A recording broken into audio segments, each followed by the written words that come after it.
Now I am going to solve set 65/4/1. Exam was held on March 9, 2026, and already I have solved these 4 sets, and solution of these 4 sets are on my YouTube channel Meenakshi Maths Academy. You can check from there. Section A. This section comprises multiple choice questions, MCQs of 1 mark each. First question is, the following graph represents. Now this graph is given to you. आपको बताना है कि ये इसमें से किसका graph है. A y is equal to cos inverse x, B y is equal to sec inverse x, C y is equal to tan inverse x, D y is equal to cosec inverse x. So B is the option. Now second question, if A is matrix Aij is a 2 into 2 matrix whose elements are given by Aij is equal to mod of I minus 3j upon 2, then A dash is, A transpose is. There are 4 options. Now Aij is given mod of I minus 3j upon 2, where I and j is 1 and 2. Now it means we have to find matrix A11, A12, A21, A22, which is 2 into 2 matrix. So अगर आप I1 लेते हो, J1 लेते हो तो A11 आ जाएगा. तो आप इसमें वैल्यूज पुट कर दो तो आपके पास A11 1 आ जाएगा. सिमिलरली आप I1 लो, J2 लो, A12 फाइंड कर लो, you will have 5/2.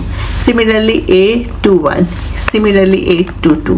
तो ये आपके पास एलिमेंट्स आ गए. तो A के आपके पास ये एलिमेंट्स आ गए. अब आपने A डैश फाइंड करना है, A ट्रांसपोज फाइंड करना है, तो आप इसका ट्रांसपोज निकाल लो. So which is the option? B is the option. Third question, the principal value of sec inverse root 2 plus 2 cosec inverse minus root 2 is. There are 4 options. Sec inverse root 2 plus 2 cosec inverse minus root 2. So this is equal to pi by 4 plus 2. This is equal to minus pi by 4. So pi by 4 minus pi by 2, that is equal to minus pi by 4. So which is the option? B is the option. Now the fourth question, if points 2, 3, 0, 4 and P2 are collinear, then the value of P is, there are 4 options. These points are collinear. It means slope of AB is equal to slope of AC, and इसकी slope लिख लो y2 minus y1 upon x2 minus x1, and similarly AC की slope लिख लो आप. This will come out to be minus 1/2 is equal to minus 1 upon P minus 2. Cross multiply कर लो, P की value 4 आ जाएगी. So C is the option. Fifth question, differential of e raised to power e raised to power x with respect to x is. There are 4 options. Y is equal to this, dy by dx is, differentiate this with respect to e raised to power x. So this is e raised to power x. इसकी differentiation e raised to power x. So this is the answer. Which is the option? C is the option. Sixth question, the surface area of a sphere when the volume changes at the same rate as its radius is. There are 4 options. Now surface area of a sphere, volume of sphere आपका क्या होता है 4/3 pi r cube. V is equal to 4/3 pi r cube. dV by dr find कर लो, that is 4 pi r square. Volume changes at the same rate as its radius. So dV by dr is 1. So dV by dr is given 4 pi r square is equal to 1. It means S is equal to 1. It means 1 square unit. तो आपके पास surface area आ जाएगा 1 square unit. So B is the option. Seventh question, if fx is equal to sin x upon x plus cos x, if x is not equal to 0 and this is equal to k, if x is equal to 0 is continuous at x is equal to 0, then the value of k is, there are 4 options. fx is continuous at x is equal to 0, so it means limit of fx as x tends to 0 is equal to f0. So limit of x tends to 0, function लिख लो, and that is equal to f0 is equal to k. So ये limit इसके साथ भी लगेगी, ये limit इसके साथ भी लगेगी, ये लिमिट 1 होती है और x 0 करोगे तो this is again 1. So k value of k is 2. So D is the option. Question number 8. The greatest integer function fx is equal to integral of x lies between 0 to 3 is not differentiable at how many points? A at only 1 point, B at only 2 points, C at no point, D at 3 points. Now fx is this function, x lies between 0 to 3. If we draw the graph discontinuous occur at x is equal to 1 and x is equal to 2. दो points पे ये discontinue होगा, x is equal to 1 और x is equal to 2. So fx is not differentiable at these 2 points. So there are 2 points. So B is the option. Now the 9th question. Integrate dx upon root 25 minus 16x square is equal to, there are 4 options. Now dx integration of this, and we know this formula. Integration of dx upon root a square minus b square x square is equal to 1 by b sin inverse bx upon a plus c. ये formula हमें मालूम है. तो आप इसमें a हमारे पास यहाँ पर 5 आ गया, b हमारे पास 4 आ गया. तो ये आपके पास हो जाएगा dx upon 5 square minus 4 square X square. So 1 by 4, 1 by b, 1 by 4 sin inverse 4x upon 5 plus c. So this is the answer. So C is the option. Now question number 10. If integration of dx upon e raised to power x plus e raised to power minus x from 0 to 1 is equal to this tan inverse e plus k, then the value of k is, there are 4 options. Now you are to integrate this. Write e minus x as 1 over e raised to power x. Take LCM. You will have this. This thing can be written as this. So आपके पास अब इसकी integration करनी है. Write e raised to power x as t. So ex dx is dt. आप यहाँ पर limits change कर लो, तो t आपके पास 1 आ जाएगा, t आपके पास e आ जाएगा. So ये आपकी लिमिट्स होगी 1 to e 1 upon t square plus 1 dt. Everything is changed in t. So this is 1 to e 1 upon 1 plus t square dt. इसकी इंटीग्रेशन क्या होगी? tan inverse t. So यहाँ पर लिमिट्स लगा लो. tan inverse e plus tan inverse 1, tan inverse e minus tan inverse 1 is pi by 4. So आप जब इसको compare करोगे इसके साथ, तो आपके पास k की वैल्यू आ जाएगी minus pi by 4. So which is the option? D is the option. Now the 11th question. The area of the region bounded by the curve y is equal to x and x-axis between x is equal to 0 and x is equal to 2 is, there are 4 options. तो ये मैंने graph बनाया, तो इसमें आपने इस reason का लेना है. So 0 to 2 y dx. So y is equal to x, 0 to 2 dx. इसको सॉल्व कर लो. Answer is 2, that is 2 square units. So which is the option? A is the option.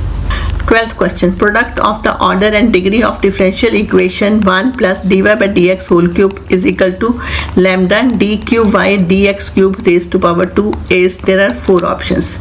आपने प्रोडक्ट निकालना है, ऑर्डर निकालना है, ऑर्डर लिखना है एंड डिग्री लिखनी है और उनका प्रोडक्ट फाइंड करना है. The highest order derivative is 3. The highest order derivative has power 2. So degree is 2. So इनका प्रोडक्ट करो 6. So B is the option. Now the 13th question. Which of the following is not a linear differential equation? There are 4 equations. You have to find which is not a linear differential equation. तो हर एक को discuss करना पड़ेगा. So पहले मैंने A ले लिया. 1 plus x square dy plus 2xy dx is equal to cot x dx. Divide by dx. You will have 1 plus x square dy by dx plus 2xy is equal to cot x.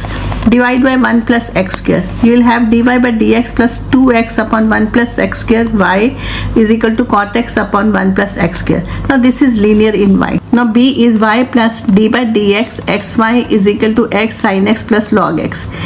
We know the differentiation of this, which is equal to x dy by dx plus y. So instead of this I am going to write this. तो उसको लिख लिया, उसके बाद इसको simplify कर लिया और आपके पास आ जाएगा x dy by dx plus 2y is equal to x sin x plus log x. x से डिवाइड करोगे you will get this, and you know this is linear in y. This is the C part. Divide by dx. You will have this, and x 1 plus y square is equal to y 1 plus x square dy by dx. इसको मैं इस side ले गई. and dy by dx is equal to x 1 plus y square upon y 1 plus x square. So dy by dx is this, and this is not linear. So this is the d part. इसको भी आप simplify कर लो और करते जाओगे तो आपके पास ultimately you will have this. Again this is linear. So which is not linear? C, part C is not linear. So C is the option. 14th question. The regions represented by the system of inequations 3x plus y greater than equal to 3, 2x minus y greater than equal to minus 5, x and y greater than equal to 0. A. Unbounded in first quadrant. B. Bounded in first quadrant. C. Unbounded in second quadrant. D. Bounded in second quadrant. तो मैंने इसका graph बना लिया 3x plus Y is equal to 3 का और 2x minus Y is equal to minus 5 का, and इसका जो पॉइंट्स लेके मैंने ये ग्राफ बना लिया. तो इसका जो ग्राफ बना है, so 3x plus Y greater than equal to 3, 2x minus Y greater than equal to minus 5 का जो ग्राफ आया है वो आपका फर्स्ट क्वाड्रेंट में आया है और this is unbounded. So which is the option? It is unbounded in the first quadrant. So यहाँ पर मैंने ग्राफ बना के देख लिया है कि ये कौन से क्वाड्रेंट में आ रहा है और whether it is bounded or whether it is unbounded. So A is the option. It is unbounded and it lies in the first quadrant. 15th.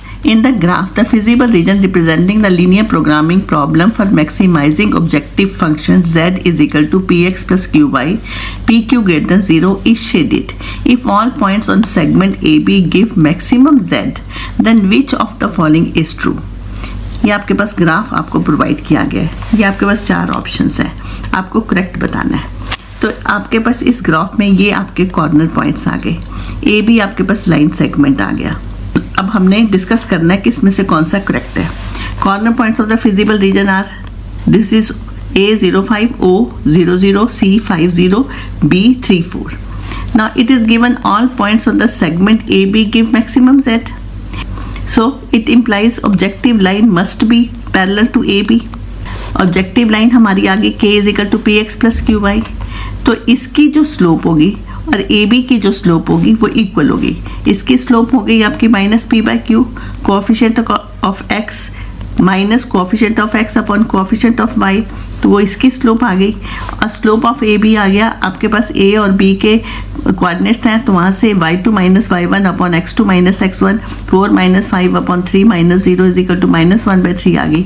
दोनों को इक्वेट कर दो, आपके पास 3p is equal to q आ जाएगा. So c is the option. 16th question. Cross product of 3i cap minus 2j cap plus 5k cap 4i cap plus pj cap plus qk cap is 0. Then the value of p and q are. There are 4 options. You have to find the correct one. Now cross product is 0. If cross product is 0, then lines are parallel. Lines are parallel. It means 4pq is equal to lambda times 3 minus 2 and 5. Now 4pq is equal to 3 lambda minus 2 lambda 5 lambda. Now this is equal to this, this is equal to this, this is equal to this. If 4 is equal to 3 lambda, value of lambda is 4/3. If p is equal to minus 2 lambda, it means write the value of lambda, you will get the value of p which is minus 8/3. Q is equal to 5 lambda, write the value of lambda which is 4/3. This is equal to 20/3. So p is equal to minus 8/3 and q is equal to 20/3. So which is the option? P is the option.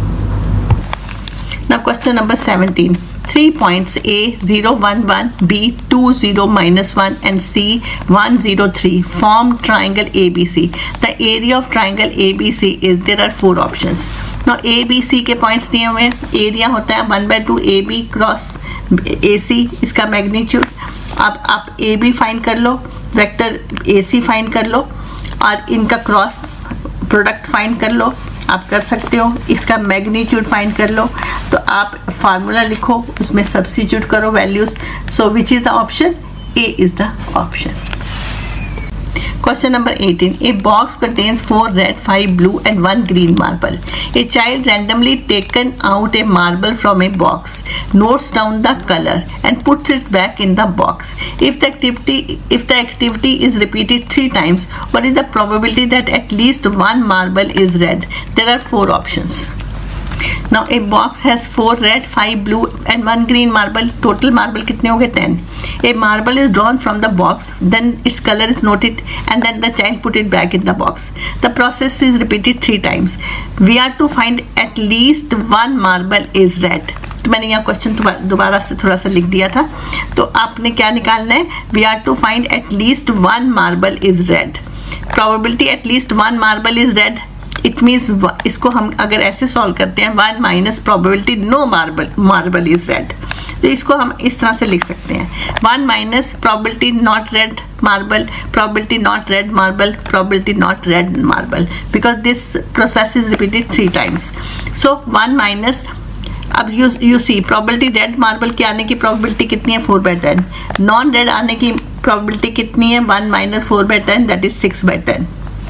तो आपके पास क्या आ जाएगा? 1 minus not आने की probability, not red आने की probability कितनी है? 6/10 into 6/10 into 6/10 that is 1 minus 27/125 that is 98/125. So which is the option?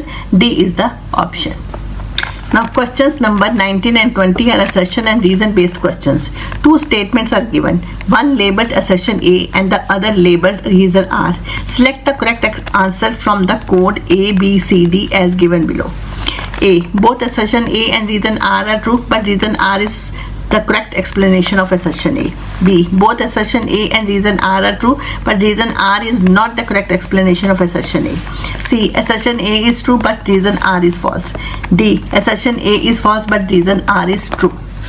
Now the 19th question, assertion A. If A and B are 2 square matrices such that AB and BA are defined, then it is not necessary AB is equal to BA. Reason R. Product of 2 diagonal matrices of same order is commutative. Now assertion A is true. If A and B are 2 square matrices such that AB and B are defined, then it is not necessary AB is equal to BA. So ये आपका true statement है. Now come to reason R. Product of 2 diagonal matrices of same order is commutative, and reason R is true, but reason R is not the correct explanation of assertion A.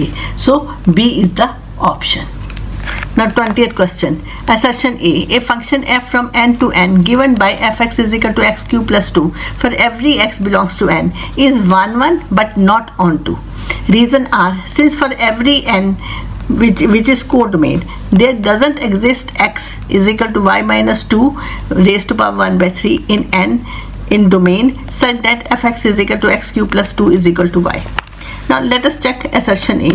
fx is this, fx1 is equal to fx2, x1 cube plus 2 is equal to x2 raised to power 3 plus 2, 2 से 2 cancel हो गया, x1 raised to power 3 is equal to x2 raised to power 3, x1 is equal to x2. So fx is 1 1. So this is true. This is 1 1. Let us check for onto. For y belongs to n codomain, y is equal to x cube plus 2. यहाँ पर x निकाल लो, x की value y minus 2 raised to power 1 by 3. For every y belongs to n, there doesn't exist x belongs to n such that fx is y. For every y belongs to n, अगर आप y n को belong करता है तो there doesn't exist x belongs to n, तो x n को belong करेगा ये ज़रूरी नहीं है. देखो, for every y belongs to n, there doesn't exist x belongs to n such that fx is equal to y. So see here, अगर मैं y को नेचुरल नंबर लेती हूँ, 4 ले लेती हूँ, तो 4 minus 2 that is 2 raised to power 1 by 3. तो x की वैल्यू क्या आ गई आपके पास? 2 raised to power 1 by 3, and that doesn't belongs to natural number. For every y belongs to n, there doesn't exist x belongs to n such that fx is y. So it is not onto. So assertion A is true. Assertion A क्या कहता है कि it is 1 1 but it is not onto. So this is true. So example मैंने आपको फिर से बता देती हूँ. अगर मैं y 4 लेती हूँ तो 4 minus 2 that is 2 raised to power 1 by 3, and that is not a natural number. So x doesn't belongs to natural number. It means for every y belongs to n, अगर हम y natural number लेते हो, there doesn't exist x belongs to n so that fx is equal to y. So ये onto हमारा नहीं है. Now reason R is false. It says for every y belongs to n, there doesn't exist x y minus 2 1 by 3 in n. but there are some values of y, for example 3, 10, 29, for which x belongs to n. So false. You see here, reason R is false. It says, इसमें क्या कहा कहता है, for every y belongs to n there doesn't exist x belongs to and there doesn't exist, वो exist ही नहीं करता कोई ऐसा x नेचुरल नंबर में, नहीं, वहाँ पर exist करते हैं. जैसे अब मैं y को अगर 3 ले लेती हूँ तो 3 minus 2 1 आ गया, 1 raised to power 1 by 3 is 1, so x n को बिलोंग करेगा. अगर मैं y 10 ले लेती हूँ, 10 minus 2 is 8, 8 raised to power 1 by 3 that is equal to 2, so 2 n को बिलोंग करेगा. तो ये नहीं कह सकते for every y belongs to n there doesn't exist x belongs to n. There are some numbers where this x belongs to n. So this is a false statement. So assertion A is true and reason R is false. So C is the option. Now section B. This section comprises 5 very short answer type questions of 2 marks each. 21st question. Evaluate tan inverse minus 1 by root 3 plus cot inverse 1 by root 3 plus tan inverse sine minus pi by 2 plus tan inverse tan 2 pi by 3. Now this whole is equal to minus pi by 6. This whole is equal to pi by 3 plus this is equal to minus 1, so this is tan inverse minus 1 and this is equal to minus root 3, so this is equal to tan inverse minus root 3. फिर से एक बार check कर लो कि आपका ये सारा किसके equal आता है, माइनस पाई बाय 6 के. This is equal to pi by 3 and this is equal to minus 1 and this is equal to minus root 3 and this is now minus pi by 6 plus pi by 3 and this is equal to minus pi by 4 plus this is equal to minus pi by 3. तो आप जब इसको solve करोगे तो आपके पास minus 5 by 12 पाई आ जाएगा. जब आप इसको सॉल्व करोगे आपके पास minus 5 by 12 पाई आ जाएगा. Now 22nd question A part. Show that the function fx is equal to cos x upon minus x plus pi by 2. X is not equal to pi by 2. 1 if x is equal to pi by 2 is continuous at x is equal to pi by 2. Now if it is continuous then we know limit of fx as x tends to pi by 2 is equal to f pi by 2.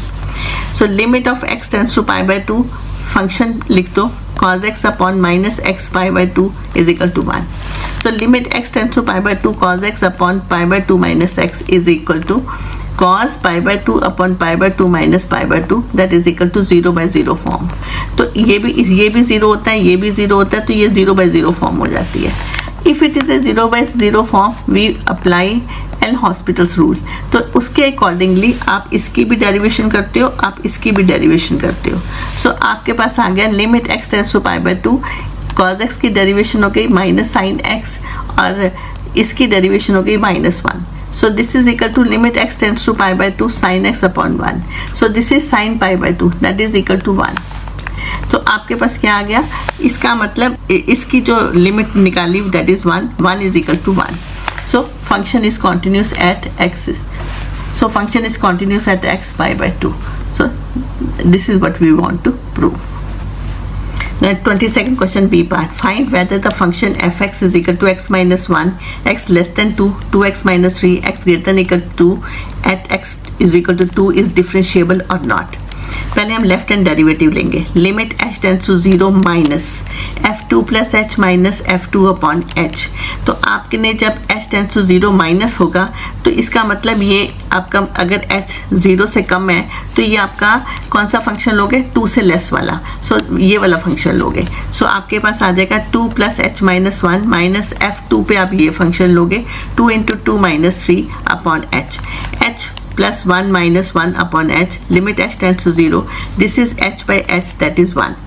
So right hand derivative पे आप limit h tends to 0 plus f2 plus h minus f2 upon h, 2 plus h tends to 0 plus पे अगर चला गया ये 2 से बड़ा हो गया तो इसका मतलब कौन सा फंक्शन लोगे, आप ये वाला फंक्शन लोगे. So this is 2 plus h minus 3 minus 1. So this is 4 plus 2h minus 3 minus 1. So limit h tends to 0 plus 2h upon h that is equal to 2. So what it shows? It shows left hand derivative is not equal to right hand derivative. So it is not differentiable at x is equal to 2. Question Question number 23. Find the value of x for which fx x raised to power x x greater than 0 is increasing. So y is equal to x raised to power x, taking log on both sides. Log y is equal to log x raised to power x. Log y is equal to x log x.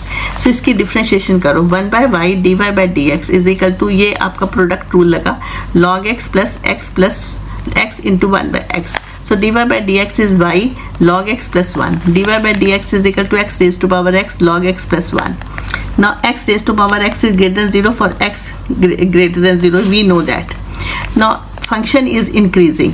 fx is increasing. It is given. It means function is increasing. So dy by dx is greater than 0. It means this is greater than 0 and this is greater than 0. We know that. So इसको increasing होने के लिए आपको log x plus 1 को greater than 0 होना पड़ेगा. सो dy by dx is greater than 0. So this is greater than 0 if log x plus 1 is greater than 0. Log x is greater than minus 1. X is greater than minus 1. So x raised to power x is increasing for x greater than e raised to power minus 1, or you can say x greater than 1 by e. 24th question. If the position vector of 3 points A, B, C are 3 I cap plus j cap, 5 I cap plus 6 j cap minus 3 k cap and 4 j cap respectively, then show that they form an isosceles triangle. Now position vector of A is 3 1 0, B 5 6 minus 3, C 0 4 0. So length AB find कर लो, distance formula से √38. Length BC find कर लो, that will come out to be √38. Length AC find कर लो, that will come out to be √18. So AB is equal to BC. So triangle is isosceles. Question number 25A. Let two rods placed on the ground be represented by vectors 4 I cap minus j cap plus 3 k cap and minus 2 I cap plus j cap minus 2 k cap. Find a vector representing a flag post of height 5 meter that has to be erected perpendicular to both the rods. Now let vector A is this, let vector B is this. A unit vector perpendicular to both the rods, that is vector A cross vector B upon magnitude of vector A cross vector B. Now अब आप vector A cross vector B का cross product निकाल लो. It will come out to be minus I cap plus 2 j cap plus 2 k cap. इसका magnitude निकाल लो, which will come out to be 3. Substitute in 1. आपका 1 कौन सा था? आपका 1 ये था. इसमें आपने substitute कर दिया. Substitute करोगे you will get this. And height is 5 metre. So आप इसको 5 से मल्टीप्लाई कर दो तो आपके पास आ जाएगा 5/3 आई माइनस आई कैप प्लस 2 जे कैप प्लस 2 के कैप. तो इसको इससे मल्टीप्लाई कर दो, you will have minus 5/3 I cap plus 10/3 J cap plus 10/3 के cap. 25th question B part. A unit vector A is such that it makes an angle pi/4 with the x-axis, pi/3 with the y-axis and an acute angle theta with the z-axis. Find theta and the component of vector A. Let the angles made by the unit vector A with the xyz axis is, now angle made by the unit vector A with the xyz axis is alpha here is pi/4, beta here is pi/3, gamma here is theta. Now we know cos square alpha plus cos square beta plus cos square gamma is 1. So instead of alpha write pi/4, instead of beta write pi/3 and this is theta is equal to 1. So इसकी value ये है, इसकी value ये है, plus cos square theta is equal to 1. 1/2 plus 1/4 plus cos square theta is 1. So cos square theta will come out to be 1/4. So cos square theta is 1/4, cos theta is 1/2. It means theta की value क्या आ गई? pi/4. So L is cos alpha, it means cos pi/4, that is 1/√2. M is cos beta, cos pi/3, that is 1/2. N is cos theta, cos pi/3, that is 1/2. So component of vector A is 1/√2 I cap plus 1/2 j cap plus 1/2 k cap. Now section C. This section comprises 6 short answer essay type questions of 3 marks each. Question number 26A part. Let A is equal to r minus 3 and B is r minus 1. A function f is a function from A to B is defined by fx is equal to x minus 2 upon x minus 3. Find whether f is 1 1 and on 2. Now A is this set, B is this set, f is this function. हमें क्या prove करना है? कि f is 1 1. So fx1 is equal to fx2. It means x1 minus 2 upon x1 minus 3 is equal to x2 minus 2 upon x2 minus 3. Cross multiply कर दो, इन दोनों को multiply करो. When you will multiply it, you will get minus 3x1 plus 2x1 is equal to minus 3x2 plus 2x2. Minus x1 is equal to x2. So x1 is equal to x2. So f is 1 1. Now for on to y is equal to x minus 2 upon x minus 3. Cross multiply करो. This is yx minus 3y is equal to x minus 2. yx minus x is equal to minus 2 plus 3y. x common ले लो. y minus 1 is equal to 3y minus 2. x is equal to 3y minus 2 upon y minus 1. y minus 1 is not equal to 0. So y is not equal to 1. So range आपकी आ जाती है r minus 1. ठीक है, set of real numbers, उसमें आप y 1 नहीं हो सकता तो हमने -1 कर दिया. सो this is the range. Code domain is r minus 1. So range is equal to code domain. So f is on to. 26 question B part. Let n be a fixed positive integer. A relation R is defined in set Z such that R is equal to set of all xy. X minus y is divisible by n. X and y belongs to Z. Determine if R is an equivalence relation. अगर हमने equivalence relation find करना है तो हमें इसको find करना पड़ेगा whether it is reflexive, symmetric and transitive. Reflexive. अब रिफ्लेक्सिव में x y belongs to R. It means x minus Y is divisible by n. हमें क्या प्रूव करना है? X x belongs to R. So we are to prove x x belongs to R. X minus x is 0. 0 is divisible by n. It implies x x belongs to R. So R is reflexive. Let us check for symmetric. xy belongs to R. X minus y is divisible by n. We have to check y minus x is divisible by n. Now y minus x can be written as minus x minus y, and minus x minus y is divisible by n. So y minus x is divisible by n. So yx belongs to R. So R is symmetric. Now let us check transitive. xy belongs to R. It means x minus y is divisible by n. yz belongs to R. It means y minus z is divisible by n. By adding x minus y plus y minus z is divisible by n. So y cancel हो गया. It implies x minus z is divisible by n. So it implies xz belongs to R. xy belongs to R, yz belongs to R, and then xz belongs to R. So R is transitive. So R is an equivalence relation. Now question number 27. If A is this, then compute a square minus 7a plus 10i. Now A is this. First find A square. A square इसको इसी से multiply कर दो. You will get 11 14 0 7 18 0 0 0 25. Now you have to find the value of A square minus 7a plus 10i. A square आपके पास ये आ गया, माइनस 7 ए आपके पास ये मैट्रिक्स है, प्लस 10 आई आपके पास आइडेंटिटी मैट्रिक्स है. अब इसको आप सॉल्व कर सकते हो. इसको लिखोगे तो आप इसको 7 से मल्टीप्लाई कर दो, इसको 10 से कर दो ना. इसको हमने अब हमारे पास ये आ गया, इसको आप सॉल्व करोगे आप you will get this. So that is the answer. Now 28 question A part. If X Y is equal to E raise to power X minus Y then find D Y by D X. X Y is equal to E raise to power X minus Y. So इसकी differentiation की X Y की differentiation होती है Y plus x D Y by D x is equal to differentiate this e x minus y with respect to this d by dx x minus y. This is equal to y plus x dy by dx is equal to e x minus y. इसकी differentiation होगी 1 minus d Y by D x. अब आपके पास आ गया y plus x D Y by D x is equal to e raise to power x minus Y is equal to x y. इसकी जगह हमने एक्स वाई लिख लिया, तो इसकी जगह हमने क्या लिखा? X y. 1 minus d Y by D x. Y plus x D Y by D x is equal to x Y minus x y d Y by D x. इसको multiply कर दो. अब आप d Y by D x को एक side पे ले जाओ और इसको इस साइड ले जाओ, तो आपके पास यहाँ से D Y by D X common आएगा. You will have X plus X Y is equal to x Y minus Y. So D Y by D x is equal to x Y minus Y upon X plus X Y. So this is equal to Y common ले लो, x minus 1, यहाँ पर denominator में x common ले लो, 1 plus y. So dy by dx is this. This is what you ought to find.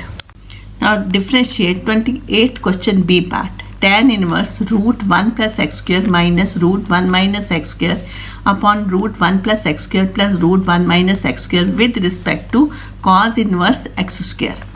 सबसे पहले मैं इसको रैशनलाइज करने लगी।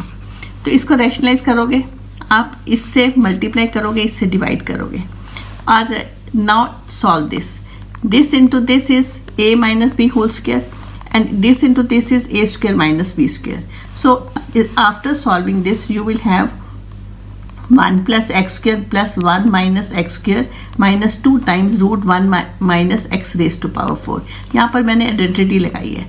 यहाँ पर इसको आप ओपन करोगे, you will have this and you will get 2x square. So after solving this you will have 2 minus 2 root 1 minus x raised to power 4 upon 2x square. यहाँ से 2 कॉमन ले लो, आपके पास ब्रैकेट के अंदर आ जाएगा 1 minus root 1 minus x raised to power 4 upon 2x square. This and this is cancelled, you will get this. So आप इसको अपने हिसाब से सॉल्व करोगे तो एंड में आपके पास ये आना चाहिए। नाउ आपका क्वेश्चन क्या बना? You are to differentiate tan inverse 1 minus root 1 minus x4 upon x square with respect to cos inverse x square. आपके पास ये क्वेश्चन बन गया। Now this question is changed into this question. Now this is u, this is v.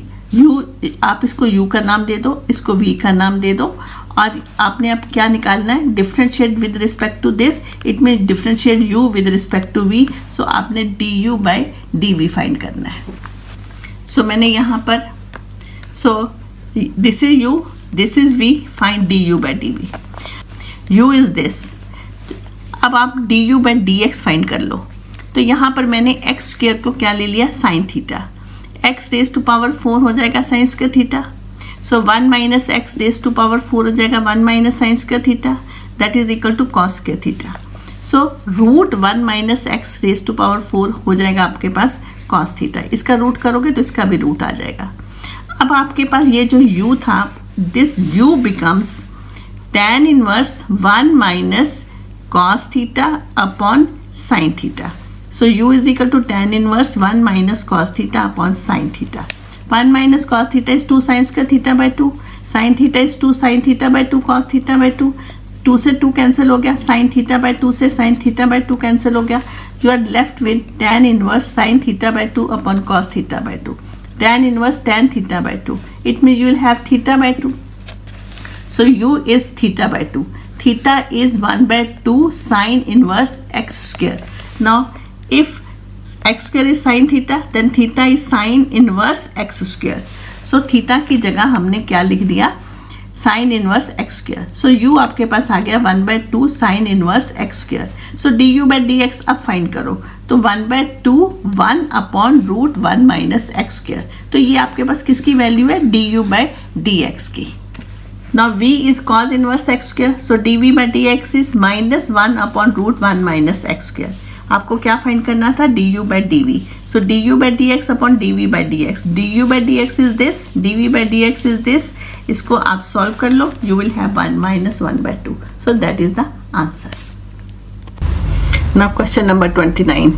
Solve the following linear programming problem graphically. Maximize z 200x plus 120y subject to constraints x plus y less than equal to 300, 3x plus y less than equal to 600, x minus y greater than equal to minus 100, x and y greater than equal to 0. तो मैंने पहले graph बनाया है x plus y is equal to 300, 3x plus y is equal to 600, x minus y is equal to minus 100.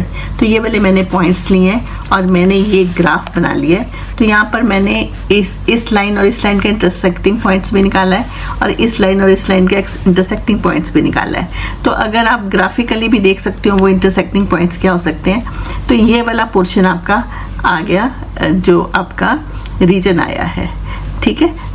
और इसमें इसके corner points मैंने यहाँ पर लिख दिए हैं. तो नेक्स्ट पेज पे हम लोग इसके कॉर्नर पॉइंट्स लेके इसका निकालेंगे किस पॉइंट पे ये मैक्सिमम है.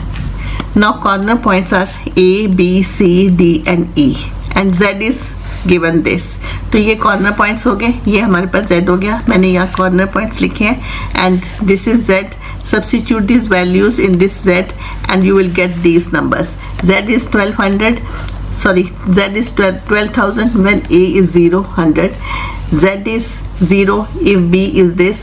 Z is 40,000 if c is 200, 0. Z is 48,000 when D point is 150 and Z is 44,000 when E is 100 200. Which is the maximum one? This is the maximum one. And when it is maximum? When X is 150 and Y is 150. So Z is maximum 48,000 when X is 150 and Y is 150. So that is the answer. Now 30th A question. Find a point on the line this at a distance of √2 units from the point 1 2 3. आप इस line को equal to lambda लिख लो. यहाँ से x y Z के points आ जाएंगे. So any point on the line is 3 lambda plus 2, 1 minus 2 lambda, 2 lambda plus 3. And that point A is 1 2 3 that is given to us. इन दोनों में जो distance है वो √2 है. इसका मतलब डिस्टेंस फॉर्मूला लगा लो. इसको दिस इज इक्वल टू √2. दोनों तरफ स्क्वायर करोगे आपके पास ये आ जाएगा. अब इस यहाँ पर भी आइडेंटिटी लगाओ, यहाँ पर भी आइडेंटिटी लगाओ, यहाँ पर भी इसका भी स्क्वायर करोगे. This is equal to 2. इसको सॉल्व करोगे तो 17 lambda square plus 10 lambda is equal to 0. Lambda common ले लो. 17 lambda plus 10 is equal to 0. Either lambda is 0 और 17 plus lambda 17 lambda plus 10 is equal to 0. So lambda की value -10/17 आ जाएगी. अब एक लैम्डा 0 है, एक लैम्डा ये है. ये वैल्यूज़ आप इसमें सब्स्टिट्यूट कर लो तो वो आपके पास पॉइंट आ जाएगा. तो मैंने इसको सब्स्टिट्यूट कर दिया. So lambda is 0. Substitute in this you will get 213. That is the answer. If lambda is equal to -10/17 तो वो भी मैंने इसमें सब्स्टिट्यूट कर दिया तो आपका आंसर आ जाएगा 4/17, 37/17 and 31/17. So that is the answer. That is a point on the line. Now question number 30th B part. Find the shortest distance between the line this and this. इसको मैंने L1 का नाम दे दिया, इसको L2 का नाम दे दिया. इसको मैंने रीराइट करके लिख लिया है. L1 आपके पास आ गया 4 -1 0 प्लस लैम्डा 1 2 3 -3. L2 आपके पास आ गया 1 -1 2 प्लस म्यू 2 4 -5. ये आपके पास ए वेक्टर A1 है. This is vector A2, this is vector D1, this is vector D2. आपने यहाँ पर शॉर्टेस्ट डिस्टेंस का फॉर्मूला लिख लिया है. Vector A2 minus vector A1 dot vector D1 cross vector D2 और इसका मैग्नीट्यूड यहाँ पर आ जाएगा. सो पहले मैंने vector A2 minus vector A1 find कर लिया, which will come out to be this.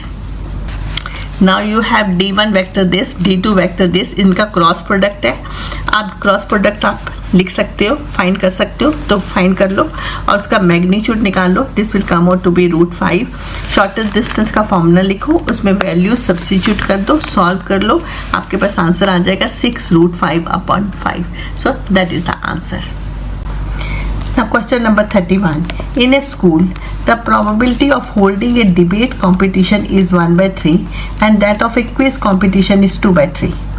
If the two participating teams A has 4 girls and 6 boys and B has 7 girls and 3 boys. If a debate competition is held, the students are selected from team A and for quiz competition they are selected from team B. If only 2 students are to be chosen from the teams, then find the probability that one will be a girl and the other a boy. Let D be the event holding debate competition and Q be the event holding quiz competition. Probability of D is given 1/3 and probability of Q is given 2/3. Team A has 4 girls and 6 boys. Team B has 7 girls and 3 boys. 2 students are selected from team A. It is given that if debate competition is held, the students are selected from team A and what हमने E को event ले लिया, 1 boy and 1 girl is selected. Let E be the event where 1 boy and 1 girl is selected. Probability of 1 boy and 1 girl is selected given that it is a debate competition, that is equal to probability of E given D.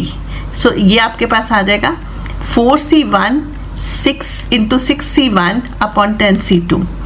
4 आपके पास girls हैं तो एक girl choose करनी है तो इसका मतलब 4C1 into एक बॉय चूज़ करना है तो 6 बॉयज़ हैं 6C1 upon 6 + 4 10C2 is equal to 24/45 आ जाएगा. इसको आप सॉल्व कर सकते हो और ये आपके पास 8/15 आ जाएगा.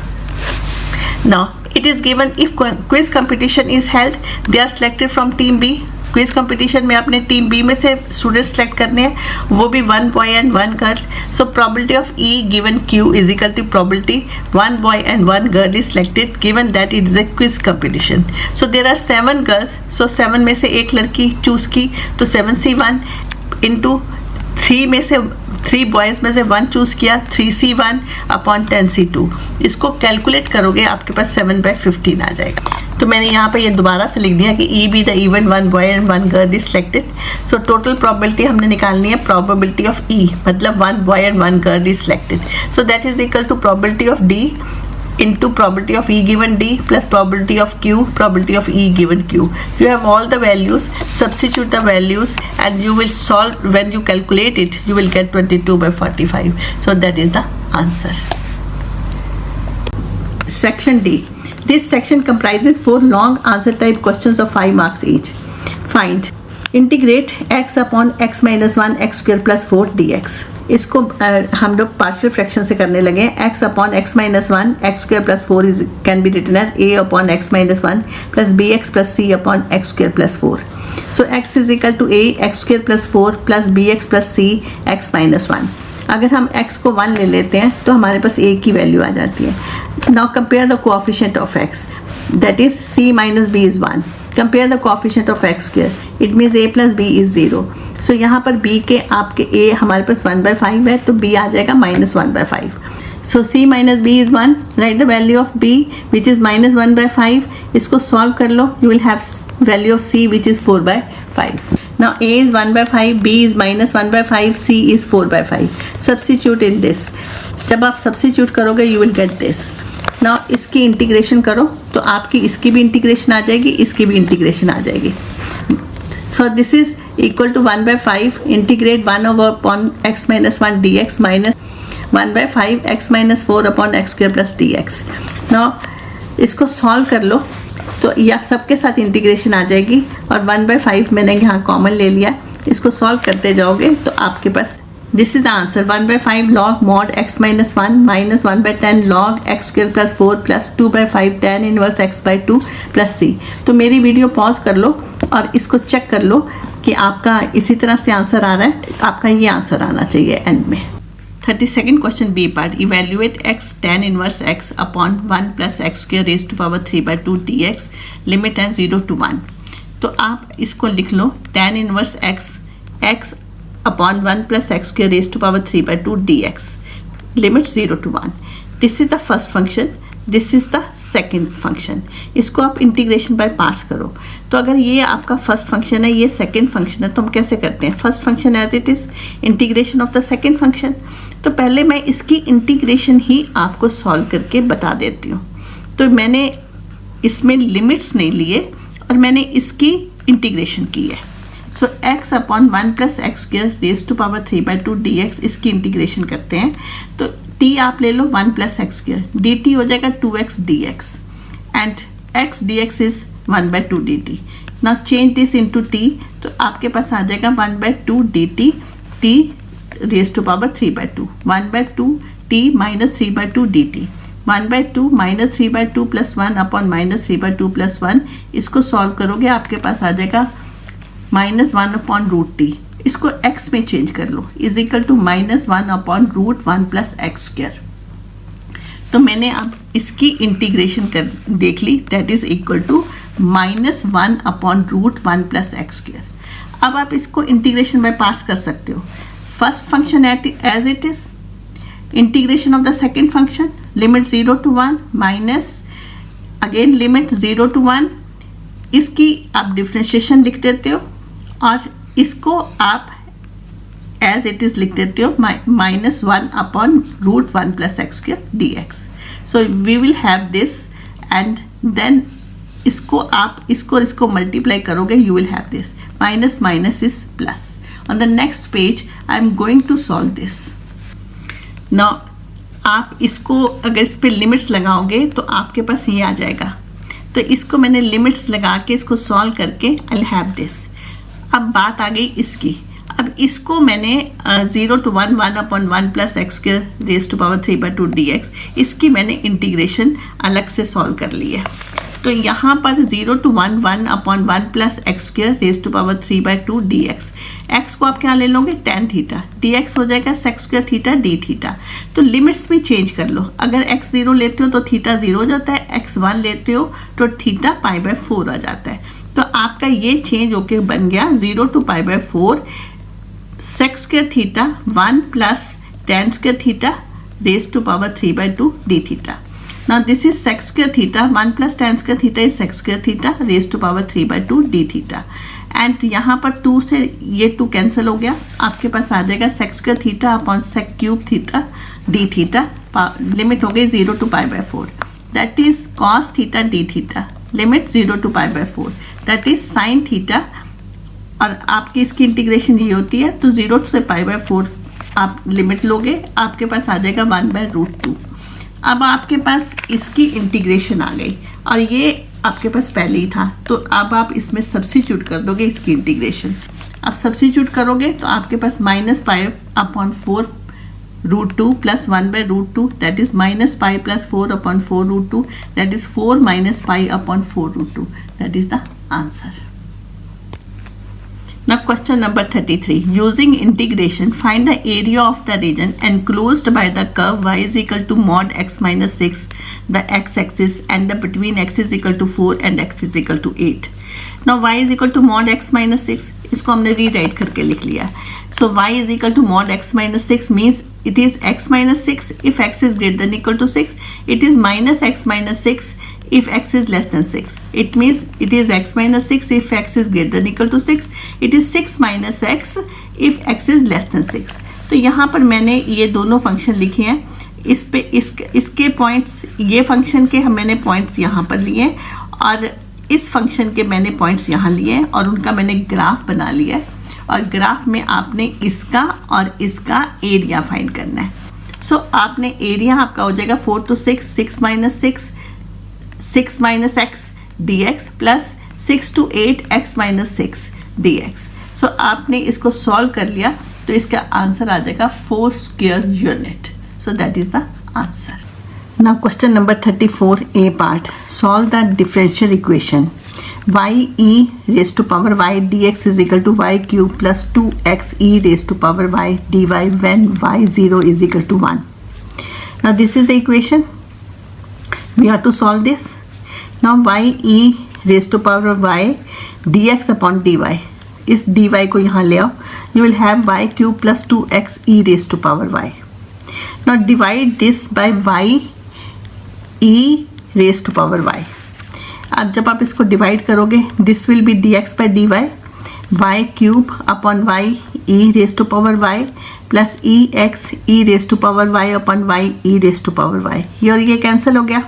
सो आपके पास आ जाएगा dx by dy minus 2 by y x, तो इसको मैं इस साइड ले आई and this becomes 2 by y x is equal to y cube upon e raise to power y। Now integrating factor हमने फाइंड करना है। इंटीग्रेटिंग फैक्टर क्या आएगा, e raise to power minus 2 by y dy, ये आपके पास minus 2 by y आप यहाँ पर लिखोगे, dy लिखोगे, is equal to e minus 2 log y is equal to e log y raise to power minus 2, e और log y कैंसिल हो गया, y raise to power minus 2। अब इसके दोनों साइड्स पे आप किससे मल्टीप्लाई करोगे, y raise to power minus 2 से। तो आपके पास मल्टीप्लाई करने के बाद आपके पास आ जाएगा d by d y x y raise to power minus 2 is equal to e raise to power minus Y. So integrate both side, तो आपने जब मल्टीप्लाई किया आपके पास ये आ गया। अब इसकी इंटीग्रेशन करो, it will be x y raise to power minus 2 is equal to integrate e raise to power minus y d y. आपके पास ये आ गया, इसकी इंटीग्रेशन करोगे e raise to power minus Y upon minus 1 plus C. So x Y minus 2 is equal to minus e raise to power minus y plus C. So x is equal to 1 अपॉन Y minus 2 minus e raise to power minus y plus c. So x is equal to y square, is in the bracket you will have c minus e raise to power minus v, मैंने ये पहले लिख दिया और इसको बाद में लिख दिया। और यहाँ पर अब हमारे पास क्या गिवन है, y is equal to 1, it means x is equal to 0 and y is equal to 1। तो ये सब्स्टिट्यूट करके c की वैल्यू निकालो। जब आप इसको सब्स्टिट्यूट करोगे इसमें तो आपके पास c की वैल्यू आ जाएगी, c की वैल्यू आ जाएगी c is equal to E raise to power minus 1। अब आपके पास c की वैल्यू क्या आ गई, ई रेज टू पावर माइनस 1। अब आप इसको सब्स्टिट्यूट करोगे आप इसमें तो आपके पास क्या आ जाएगा, x is equal to y square e raise to power minus 1 minus e raise to power minus Y. So x is equal to y square 1 upon e minus e raise to power minus y. So that is the answer. Now question number 34 B part. Find the general solution of the differential equation this. तो आपके पास ये differential equation है, आपने general solution find करना है। So dy by D X find कर लो, which will come out to be X cube minus 3x Y square upon Y cube minus 3x square Y. So dy by D X, यहाँ से हमने x common निकाला तो आपके पास ये आ गया, और y कॉमन निकालोगे तो इन the bracket you will have this. इसको देखा है कि ये होमोजीनियस है या नहीं है, इस इक्वेशन को आप देखो, चेक करो कि ये होमोजीनियस है या नहीं है। तो आपने इसमें इसको न्यूमरेटर को और डिनोमिनेटर को x क्यूब से डिवाइड कर दो। तो अब जब dy by D x is equal to X cube upon X cube minus 3x Y square upon X cube, Y cube upon X cube minus 3x square Y upon X cube. So this is equal to 1 minus 3y square upon X square y by X whole cube minus 3y by X. सो यहाँ पर आपके पास आ जाएगा, यहाँ से y by x common ले लो, यू विल हैव दिस। सो ये आपके पास y बाई एक्स के रूप में है, फंक्शन है, तो ये आपका होमोजीनियस है। अगर ये होमोजीनियस है तो y को क्या लोगे, vx। So dy by D x is equal to v plus x d v by D x, और इसको मैंने इसमें सब्स्टिट्यूट कर दिया। फिर से चेक करो, हमारे पास dy बाई डी एक्स ये है, इसको पहले चेक करना है कि ये होमोजीनियस है। उसके लिए मैंने यहाँ पर इसको सॉल्व करके बताया है कि दिस इज़ होमोजीनियस। फिर मैंने यहाँ पर जब ये होमोजीनियस सॉल्व हो गया तो y is equal to v x ले लो, और dy by D x is equal to v plus x d v by D x. इसको मैंने इसमें सब्स्टिट्यूट किया है, इसमें मैंने x कॉमन ले लिया था, आपके पास ब्रैकेट के अंदर ये आ गया, और y कॉमन लिया था तो ब्रैकेट के अंदर आपके पास ये है। तो यहाँ पर मैंने सब्स्टिट्यूट किया है, तो सब्स्टिट्यूट करोगे तो आपके पास यू विल हैव दिस। तो नेक्स्ट इसमें इसको आप सॉल्व करो, on the next page I have solved this. Now x dv by dx is equal to this. x dv by dx मैंने यहाँ पर LCM ले लिया, तो अब आपने इसके सेपरेट कर दो वेरिएबल्स, तो आपके पास आ जाएगा v cube minus 3v upon 1 minus v raise to power 4 dv is equal to 1 by X D X. सो इसको मैंने 1 का नाम दे दिया, इसकी इंटीग्रेशन कर लो, इसको मैंने 1 का नाम दिया, इसको मैंने 2 का नाम दिया।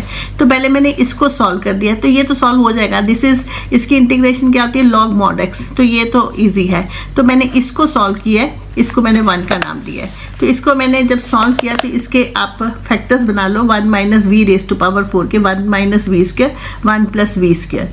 तो यहाँ पर मैंने अब यहाँ पर v ऊपर मैंने कॉमन ले लिया, v square minus 3 in the bracket 1 minus we square 1 plus we square d v. अब इसको मैंने वी स्क्वायर को t ले लिया है, वी स्क्वायर को t ले लो, dt आपका 2v dv आ गया, v dv is equal to half dt आ गया।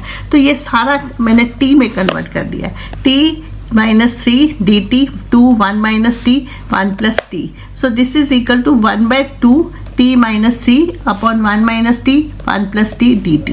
इसको मैंने पार्शियल फ्रैक्शन से सॉल्व किया है। So t minus 3 1 minus t 1 plus t is equal to a upon 1 minus t plus b upon 1 plus t। So t minus 3 is equal to a 1 plus t plus b 1 minus t। So t को 1 substitute करोगे a की value minus 1 आ जाएगी, t को minus 1 substitute करोगे b की value minus 2 आ जाएगी। ना इसमें मैंने a और b की वैल्यू सब्स्टिट्यूट कर दी, आपके पास ये आ गया। इसको सॉल्व किया था पार्शियल फ्रैक्शन से। आपका क्वेश्चन क्या था, 1 by 2 t minus 3 1 minus t 1 plus t। So this is equal to half, and आपके पास ये आ जाएगा dt प्लस इसकी इंटीग्रेशन करोगे dt। तो अब आपके पास आ गया 1 by 2 log 1 minus t plus log mod 1 plus t plus c। So half log 1 minus we square, t किसके इक्वल है, v square. So half log 1 minus we square minus log 1 plus we square plus सी। सो आपके पास जो 1 becomes, वो पहला क्या बन जाता है कि आपने इसको सॉल्व करके, वो लेफ्ट हैंड साइड को सॉल्व करके आपके पास ये आया, राइट हैंड को सॉल्व करोगे तो आपके पास ये आ जाएगा। इसको मैंने सिंप्लीफाई करते जाओगे तो ये आपकी सिंप्लीफिकेशन आपके ऊपर डिपेंड करती है, आप कैसे सिंप्लीफाई करते हो। सो यहाँ पर आपके पास log 1 minus we square upon 1 plus we square 2 is equal to log C X square आ जाएगा। तो आपने सी एक्स स्क्वायर दोनों साइड से log कैंसिल कर दो, आपके पास ये आ जाएगा। यहाँ पर आपने v की जगह y बाई एक्स लिख दो, y बाई एक्स लिखोगे तो यहाँ पर आप c की वैल्यू आंसर निकाल लेना। इसको सॉल्व करोगे तो आपके पास c का आंसर आ जाएगा। You will get this answer of c। 35th question. Find the equation of a line in vector and Cartesian form that passes through the point of intersection this and is parallel to the vector this. आप इसको lambda के equal ले लो तो आपके पास x y Z ये आ जाएगा। इसको म्यू के इक्वल ले लो, आपके पास एक्स वाई जेड ये आ जाएगा। तो अब आपके पास इस ये नाउ दिस इज एक्स, सो ये इसके इक्वेट हो जाएगा, ये इसके इक्वल इक्वेट हो जाएगा, ये इसके इक्वल इक्वेट हो जाएगा। अब आप जब इक्वेट करोगे तो यहाँ से आपने म्यू और लैम्डा की वैल्यू निकालनी है। तो ये जो म्यू की वैल्यू आप किसी में भी सब्स्टिट्यूट कर दो, आपके पास लैम्डा की वैल्यू आ जाएगी। सो आपके पास लैम्डा की वैल्यू -1 आ गई। लैम्डा -1 को आप किसी में भी सब्स्टिट्यूट कर लो तो म्यू की वैल्यू आ जाएगी। तो लैम्डा और म्यू दोनों आपके पास -1 आ जाते हैं। इसका मतलब अगर लैम्डा इसमें सब्स्टिट्यूट करोगे तो एक्स वाई जेड आ जाएगा, म्यू इसमें सब्स्टिट्यूट करोगे तो आपके पास एक्स वाई जेड आ जाएगा, and both will come out to be -1 -1 -1। It means intersection point हो गया आपका -1 -1 -1। तो यहाँ पर आपने लैम्डा -1 इसमें सब्स्टिट्यूट किया, -1 -1 आ गया। So required line passes through this point and that is parallel to this vector. तो डायरेक्शन वेक्टर क्या हो गया 3 2 -8। आपकी रिक्वायर्ड लाइन होगी दैट पासिस थ्रू -1 -1 और इसके डायरेक्शन वेक्टर्स ये हैं। तो आपके पास रिक्वायर्ड लाइन हो जाएगी r vector is equal to -i cap -j cap -k cap plus t 3i cap plus 2j cap -8 k cap. तो आपकी रिक्वायर्ड लाइन आपके पास ये आ जाएगी और this is a vector form. अब आपने इसकी कार्टेशियन फॉर्म लिखनी है। कार्टेशियन फॉर्म आप लिख सकते हो that is x + 1 upon 3 is equal to y + 1 upon 2 is equal to z + 1 upon -8। So this is the Cartesian form. Now section E. This section comprises 3 case study based questions of 4 marks each.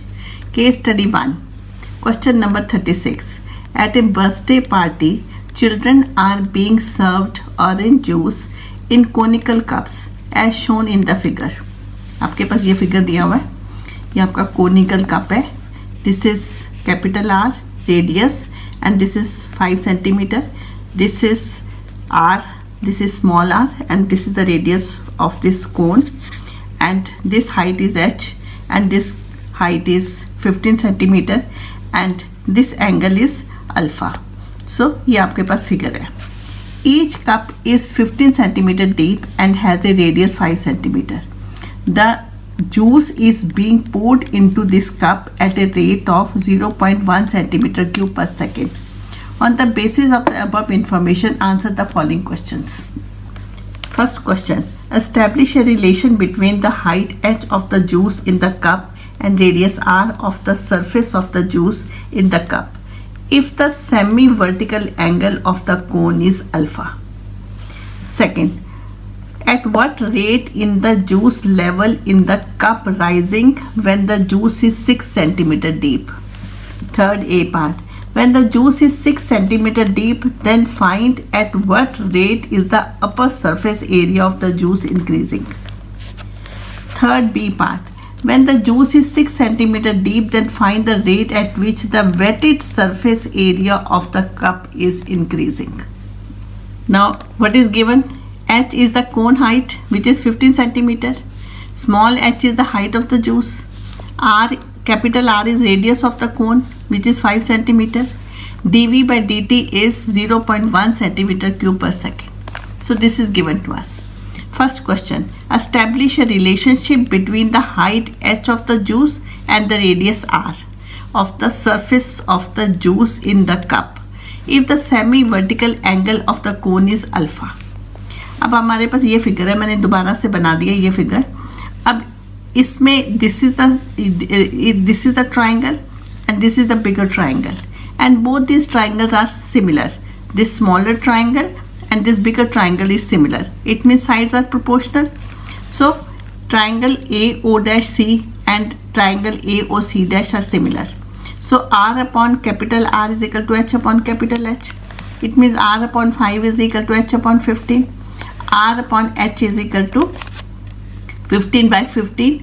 इसको cancel कर दो. R by H is equal to 1/3. इसका मतलब R की value कितनी आ गई? H/3 and H is equal to 3R.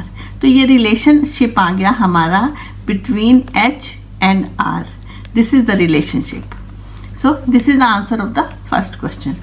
Second part, at what rate the juice level rises when the juice is 6 centimeter deep. At what rate the juice level rises when the juice is 6 centimeter deep? Formula for volume is 1/3 pi r square h. So V is equal to 1/3 pi r square h. R की value हमने क्या ले ली? H/3. So 1/3 pi h cube by 9.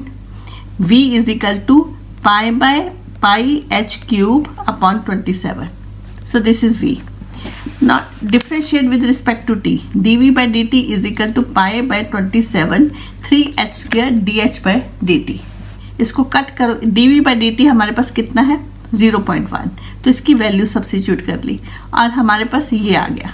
On the next page I am going to find dh by dt.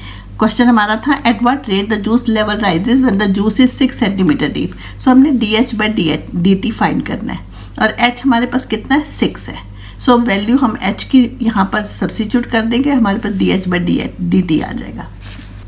Now 0.1 is equal to pi by 9h square dh by dt and यहाँ पर मैंने dh by dt find कर लिया. ये values मैं इस side ले गई और यहाँ पर मैंने h की वैल्यू 6 थी तो ये 36 हो गया.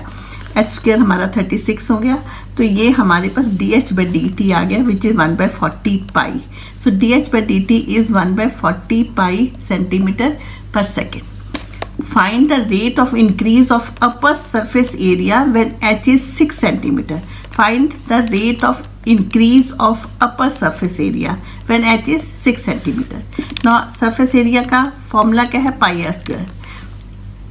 Find the rate of increase of upper surface area. Upper surface area किस rate से increase करेगा? So a is equal to pi r square.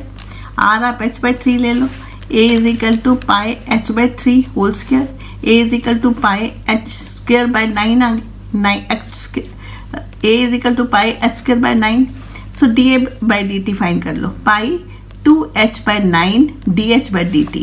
Now we have this value dh by dt और हमारे पास h की value भी है, वो substitute कर लो. आपके पास dA by dt आ जाएगा विच इज़ 1/30 सेंटीमीटर स्क्वायर पर second. Now 36th question, third का B part. When the juice is 6 centimeter deep, then find the rate at which the wetted surface area of the cup is increasing. Wetted surface area of the cup is increasing. किस rate से ये wetted surface area of the cup increase कर रहा है? So यहाँ पर हमारे पास R is equal to h/3 था. यहाँ से L फाइंड कर लो. L square is equal to R square plus h square. L is equal to root R square plus h square. Instead of R write h/3. You will have this. So L is equal to root 10 by 3h. Now curve surface area आपका क्या होता है? पाई R L. पाई R की value h/3, L की value root 10 by 3h. So S is equal to pi root 10 by 9h square. ds by dt find कर लो. Pi root 10 by 9 2h dh by dt. आपके पास h की value भी है, आपके पास dh by dt की value भी है. सब्सिट्यूट कर लो. सो ds by dt आ जाएगा आपके पास. इसको सॉल्व करोगे तो you will have root 10 by 30 centimetre square पर second. So this is the answer. Now case study 2. Question number 37.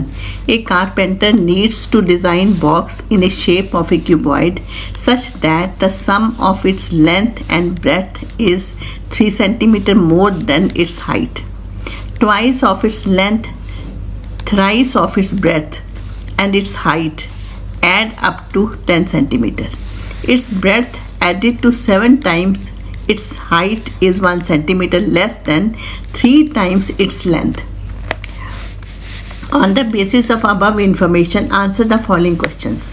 First, write the equations representing the various dimensions and express them as the matrix equation Ax is equal to B. Second, find if A inverse exists. Justify your answer. Third A part, find A inverse. And the third B part, find A square plus 7i. तो ये आपका matrix का question है, तो इसमें equation बनानी है और I think it is easy to make equations. तो मैं नेक्स्ट पेज पे इक्वेशंस लिखने लगी हूँ. तो यहाँ पर हमने लेंथ ले ली, length x centimetre, breadth y centimetre और height z centimetre. Suppose length of the cuboid is x centimetre, breadth of the cuboid is y centimeter, height of the cuboid is z centimeter. First equation is x plus y is equal to z plus 3. It means x plus y minus z is equal to 3. Second equation बनेगी 2x plus 3y plus z is equal to 10. Third equation बनती है इसकी y plus 7z is equal to 3x minus 1. So 3x minus y minus 7z is equal to 1. तो ये मैंने explain नहीं किया है और आप इजीली बना लोगे इक्वेशंस, तो ये ज़्यादा डिफिकल्ट नहीं है. So the system of equation is x plus y minus z is 3, 2x plus 3y plus z is equal to 10 and 3x minus y minus 7z is equal to 1. So इसको matrix form में कैसे लिखोगे? 1 1 minus 1 2 3 1 3 minus 1 7 x y z is equal to 3 10 1. So it means ax is equal to b. This is a, this is x and this is b. Now ax is equal to b, where a is this, x is this and b is this matrix. You have to find A inverse. A inverse का formula क्या होता है? Is equal to 1 over determinant of A adjoint of A. Now A is this matrix. So पहले आप इसका determinant find करो, which will come out to be 8, which is not equal to 0. It means A inverse exist. ये अगर 0 के equal नहीं होता है तो इसका मतलब होता है A inverse exist करता है. अब आपने A adjoint of A निकालना है. तो adjoint of A होता है cofactor of A11, cofactor of A12, A13 and इसका आप ट्रांसपोज लेते हो तो वो आपका adjoint of A आता है. तो मैंने यहाँ पर A11 cofactor of A11 निकाला, cofactor of A12 निकाला. तो आप खुद निकालो और निकाल के चेक कर लो कि आपके यही cofactors आ रहे हैं. अब adjoint of A आपके पास ये आ गया, इसका ट्रांसपोज लोगे तो आपके पास ये आ जाएगा. Now you have this adjoint of A. आपको क्या निकालना है? A inverse. So 1 over determinant of A into adjoint of A. 1 over determinant of A is 8, adjoint of A is this. आप इसको मैंने इसको 8 से मल्टीप्लाई कर दिया तो this is minus 20 by 8, this is 8 by 8 so on. So इसमें cut करने के बाद you will have this. Now this is the answer. First आपका एक क्वेश्चन था A इनवर्स फाइंड करना था, तो आपने फाइंड कर लिया. Now you have to find A square plus 7i. तो A स्क्वायर मीन्स A को A से मल्टीप्लाई करोगे plus 7 into identity matrix. A को A से मल्टीप्लाई करोगे यू विल गेट दिस. इसको करके देख लो, आपके पास ये आना चाहिए plus 7 0 0 0 7 0 0 0 7. You will get this. Add करोगे you will have this answer. So this is the answer. So ये आपका कौन सा क्वेश्चन सॉल्व हो गया? 37th question, case study 37. Now case study 3, question number 38. An NGO organizes a charity event in which they decide to distribute woolen caps to protect children from winter. The caps to be distributed are in 3 separate boxes. Box 1 has 30 red caps, box 2 has 20 red caps and 10 green caps, and box 3 has 30 green caps. The probability that a box I is selected and a cap picked out of I by 6, where I is 1 2 3. Now based on the above information, answer the following questions. A person selects a cap. What is the probability that he selects a red cap? Second, if he selects a green cap, what is the probability that the cap has come from box 2? Let B1 is an event where box 1 is selected. where B2 is even when box 2 is selected, B3 is even when box 3 is selected. इनकी probability क्या दी गई है? Probability of B1 is 1/6. वहाँ पर probability of BI की दी हुई थी I/6 where I is equal to 1 to 3. So B1 होगा, अगर I को 1 लेते हो तो that is equal to 1/6. Probability of B2 is I/6, I यहाँ पर 2 आ गया, so 2/6 that is 1/3. Probability of B3 is 3/6 that is 1/2. तो इसको थोड़ा सा ध्यान से लिखना पड़ेगा. Probability of BI is given I/6 where I is 1 to 3. तो ये probability of B1 is 1/6. Probability of B2 is 2/6. Probability of if I is 3, B3 is 3/6. तो ये थोड़ा सा आपको केयरफुली लिखना पड़ेगा, अदरवाइज यहाँ पर गलती होने का चांस है. First question is what is the probability that he selects a red cap? Probability he selects a red cap that is from box 1. तो that is 30/30 that is 1. Why? Because box 1 has 30 red caps and 0 green caps. So 30/30 that is 1. So probability of R given B2 that is 20/30 that is 2/3. Why this is so? Because box 2 has 20 red caps and 10 green caps. So probability आ जाएगी 20/30. Similarly, probability of R given B3 is 0/30 is equal to 0. Why? Because box 3 has 0 red cap and 30 green caps. Now probability of red cap is probability of B1, probability of R given B1 plus probability of B2, probability of R given B2 plus probability of B3, probability of R given B3. Substitute the values, you will get probability of red cap is 7/18. Second, if he selects a green cap, what is the probability that it has come from box 2? So हमें क्या find करना है? Probability of B2 given green. So first find probability of green cap from box 1, probability of green cap from box 2, probability of green cap from box 3. पहले हम ये find कर लेते हैं. Probability of finding a green cap. So probability of PG given B1 is 0/30 is equal to 0 because box 1 has 30 red caps and 0 green cap. Probability of G given B2 is 10/30 is equal to 1/3 because box 2 has 20 red caps and 10 green caps. Probability of G given B3 is 30/30 that is 1 because box 3 has 0 red caps and 30 green caps. यहाँ पर आपकी Bayes theorem लगेगी. सो हमें क्या find करना है? Probability of B2 given G. So that is equal to probability of B2, probability of G given B2 upon probability of B1, probability of G given B1 plus probability of B2, probability of G given B2 plus probability of B2, probability of G given B3. इस सब में value substitute कर दो. सारी values आपके पास हैं, value substitute कर दो, आपको कैलकुलेट कर लो और आपका आंसर आ जाएगा 2/11. Now here I have solved all the questions of this set, and my advice to students, read statement of the question carefully. हमारी जो पहली सिली मिस्टेक शुरू होती है वो यहीं से शुरू होती है, जब हम स्टेटमेंट को ठीक से नहीं पढ़ते और हम क्वेश्चन गलत सॉल्व कर देते हैं या कोई वैल्यूज़ हम गलत ले लेते हैं जिससे हमारा क्वेश्चन गलत हो जाता है. So be careful and thanks for watching my video.